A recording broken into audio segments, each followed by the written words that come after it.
Good afternoon, everybody. Thank you for your participation today, and I find this quite daunting to follow 3 sessions I've just observed of such diversity and power that what can a mere CFO say in addition to that? Well, maybe a few thoughts on what has brought us together today. Coming back to the conversation you've had, start with the story of Danica Kaminda. Danica was born here 2011 in Manila and was the designated 7 billionth baby on the planet.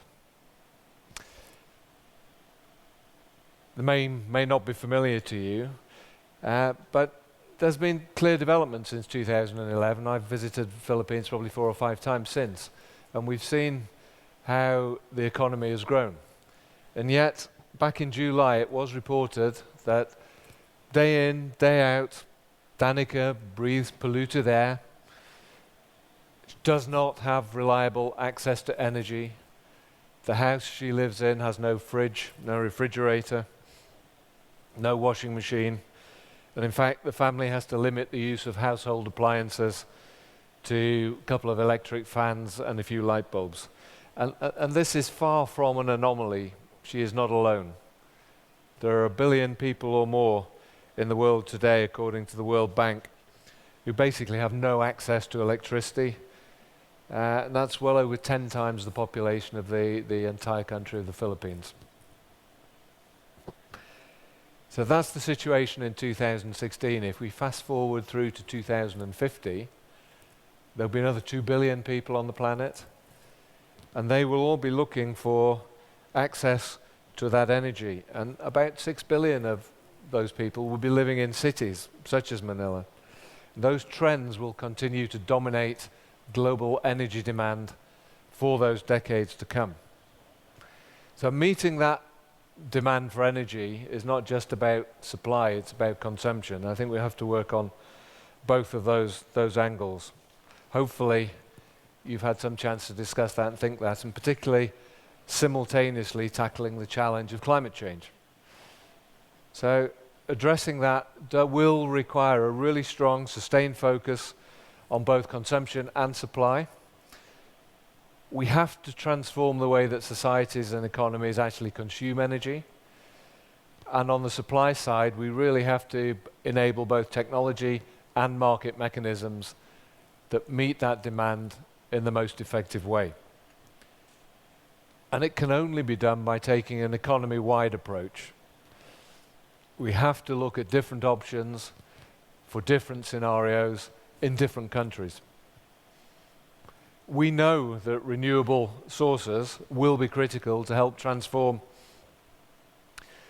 the electricity sector, but of course electricity is only 20% of the total energy demand.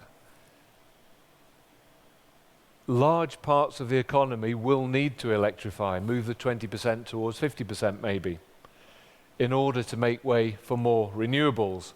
So that's part of the answer, but it can't be all of it. What are we going to do with that today, the other 80% of the energy mix? Now, some sectors are going to be impossible to electrify: chemicals, cement, heavy industry, for example, and a lot of transport. So oil and natural gas, the cleanest burning hydrocarbon today, of course, they're bound to continue to be essential components of the future. And they will, in many cases, we believe, act as natural complements or partners to renewables such as solar and wind. And while oil and gas are clearly vital to meeting that growing demand, they have to be cleaner to address climate change. It's where technology can play a part, of course, carbon capture and storage being one of them. But the essential challenge of the energy transition is providing cleaner energy to more people. Sounds simple. A few words on collaboration. Sounds all well and good. How does it work in practice? Well, the mere fact that you're here today is a great sign of collaboration. You've seen the diverse inputs and the diversity of thought in the panel discussions and what you have been discussing together.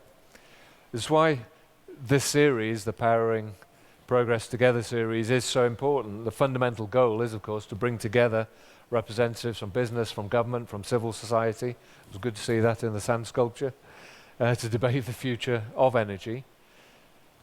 And your participation has been great. It's good, the fact you're here, that you believe in that collaboration, but of course, not everybody does. There wouldn't be a need to keep having these type of events if, in fact, everybody understood that need for collaboration. And the reference to Mr. DiCaprio was interesting. It's very easy for him to stand and make speeches, but what is he actually going to do about it with the people who can make a difference? Collaboration is important because it helps you challenge assumptions. It helps you push the boundaries. You bring minds and ideas together that enables you to achieve something that there's no chance you would achieve on your own as individuals. So maybe you've had the chance, but looking at the work that's done by our scenarios team and the local government at Marikina City here close to Manila, they're combining their expertise to offer recommendations on ways to ensure that we can provide affordable and dependable electricity supplies within the city. The recommendations include building the natural gas-fired power plant, but also installing solar panels on rooftops. These things can work together. And look at the partnership between Shell, the Manila Observatory, and the Weather Philippines Foundation. They've set up the automated weather station project, which warns local governments throughout the country about the extreme weather. We know the impacts that can have here in the Philippines, and we get early warning soon as possible to help protect both people and the communities in which they live. So each of you, no doubt, has similar stories. Hopefully this event has helped add to that reservoir of stories, so that when you go back home, I encourage you to share them far and wide. Let's all continue repeating the mantra that collaboration is important. We have to work together. Saying it enough times, hopefully we will encourage more and more partnerships.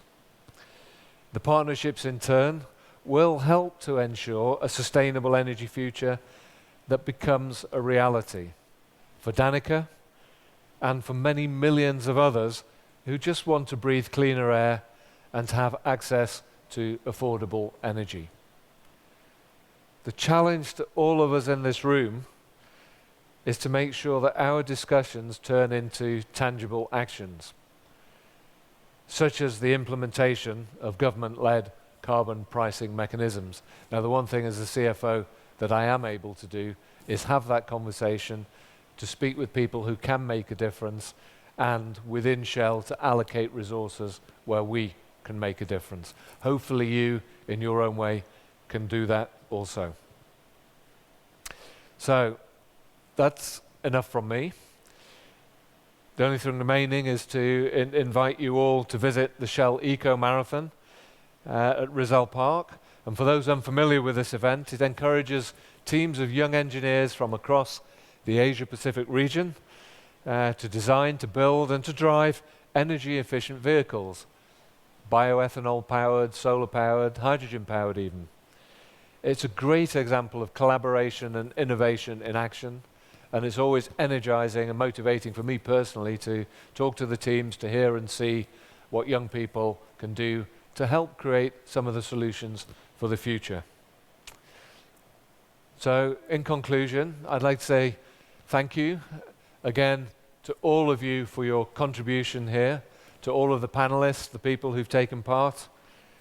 I'd like to thank the team here in the Philippines for the great efforts over the past 3 years. This is the third year we've been able to hold this event here in the Philippines, concurrent with the Eco Marathon.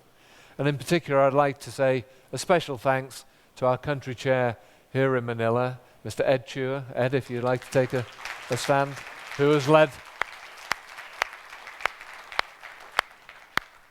led this process for several years, since the first idea was to bring this here into Manila. In fact, we started at the top with a discussion with the president some time ago and we've had great support from the authorities here. So Ed, the team, and all of you here present today, thank you for a great event. And I'd like to close. Thank you.